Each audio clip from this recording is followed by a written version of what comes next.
আপনি যদি মনে করেন আপনার স্বপ্নের বাড়িটাকে সঠিক নিয়মে রুলস অনুযায়ী স্টেপ বাই স্টেপ রঙের কাজ কমপ্লিট করবেন এবং রুমের ভিতরে আধুনিক ডিজাইন করে পুরো বাড়িটা সাজাবেন, তাহলে আজকের ভিডিওটা আপনার জন্য। আসসালামু আলাইকুম ওয়া রাহমাতুল্লাহি ওয়া বারাকাতুহু।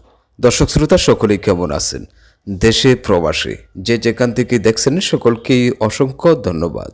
দর্শক শ্রোতা, আজকে দেখুন সাদামাটা একটা রুমের মধ্যে খুবই চমৎকার একটা ডিজাইন করে পুরো রুমটা কমপ্লিট করব, আর ডিজাইন কমপ্লিট হওয়ার পর পুরো রুমটাই আপনাদের সামনে তুলে ধরছি। দেখুন, তার আগে সিলিংয়ের মধ্যে কিন্তু আমরা আকাশের দৃশ্য করে কমপ্লিট করে নিচ্ছি, চারপাশে লতা ডিজাইন করে নিয়েছি ইতিমধ্যেই। খুবই চমৎকার স্ট্যান্ডার্ড একটা কালার করে কমপ্লিট করা হয়েছে এই রুমের মধ্যে। যদি এই কালারটা আপনার পছন্দ হয় তাহলে আমি কালার কোড নাম্বার দিয়ে দিচ্ছি, স্ক্রিন থেকে এই কালারের কোড নাম্বারটা নিয়ে নিতে পারেন। পুরো রুমের ডিজাইনটা কমপ্লিট হওয়ার পর পুরোটা রুম তো আপনারা চোখের সামনে দেখবেন। তার আগে আমি গুরুত্বপূর্ণ কয়েকটা বিষয় বলি যেগুলো আপনাদের কাজে লাগবে।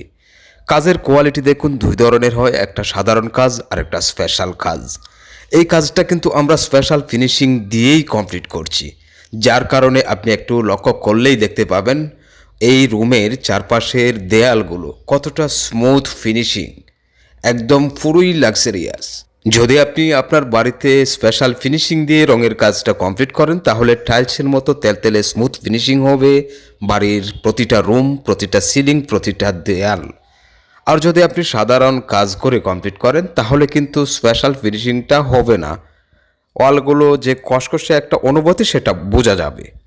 যাই হোক, এই বাড়িতে স্পেশাল ফিনিশিং এবং ভালো মানের পেইন্ট কিন্তু অ্যাপ্লাই করছি। যখন আপনি আপনার স্বপ্নের বাড়িটা কমপ্লিট করবেন আর রং করার জন্য যখন উপযুক্ত হবে তখন অবশ্যই আপনার বাড়িতে ভালো মানের পেইন্ট অ্যাপ্লাই করবেন, পাশাপাশি কাজের ধরনটা স্পেশাল রাখবেন। এই নিয়ে যদি আলোচনা করি তাহলে 2 থেকে 3 ঘন্টা কথা বললেও আলোচনা শেষ হবে না। সংক্ষিপ্ত আকারে আপনাদেরকে আমি একটু বলার জন্য চেষ্টা করছি। দেখুন, যখন একটা বাড়ি কমপ্লিট হয় অনেকেই ভুল করে বা অন্যের পরামর্শ নিয়ে সাধারণ পেইন্ট করে ফেলেন, কিন্তু পরবর্তীতে আফসোস হয় কেন ভালো মানের পেইন্ট করলাম না।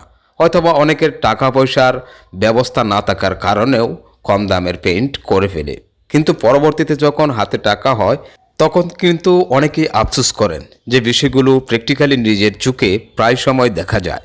দেখুন, হয়তোবা অনেকেই প্রশ্ন করতে পারেন পরবর্তীতে যখন হাতে টাকা হবে তখন তো ভালো মানের পেইন্ট ব্যবহার করা যাবে। হ্যাঁ, করা যাবে না বিষয়টা এমন নয়, কিন্তু আপনার বাড়ির নতুন দেয়ালে যখন আপনি প্রথমেই ভালো মানের পেইন্ট অ্যাপ্লাই করবেন সেই ক্ষেত্রে কিন্তু আপনি লং লাস্টিং পেয়ে যাবেন, অর্থাৎ 10 বছরের পারফরমেন্স ওয়ারেন্টি পাবেন, এবং এই রঙটা নষ্ট হতে হতে আরও 3-4 বছর সময় লেগে যাবে।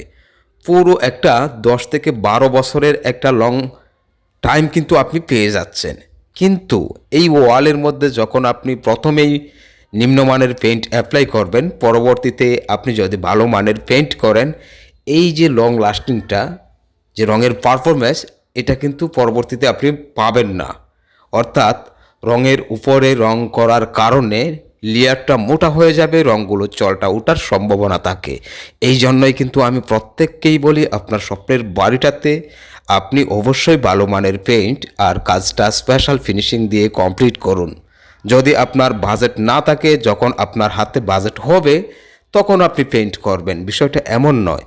যদি আপনি বাড়িতে সাধারণ পেইন্ট করেন অথবা সিলার করে রেখে দেন, পরবর্তীতে রং করবেন এই চিন্তা ভাবনা করে, তাহলে কিন্তু আপনি ক্ষতিগ্রস্ত হয়ে যাচ্ছেন।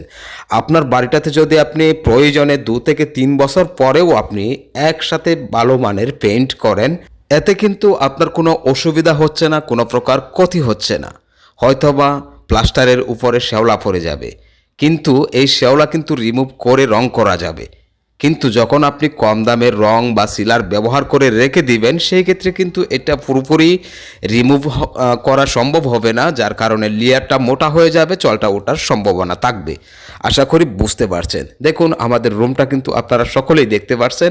এই ধরনের ডিজাইনের ভিডিওগুলো পেতে বা রং সম্পর্কে ভিডিও পেতে আমাদের চ্যানেলটি সাবস্ক্রাইব করুন, ফলো করুন ফেসবুক পেজ।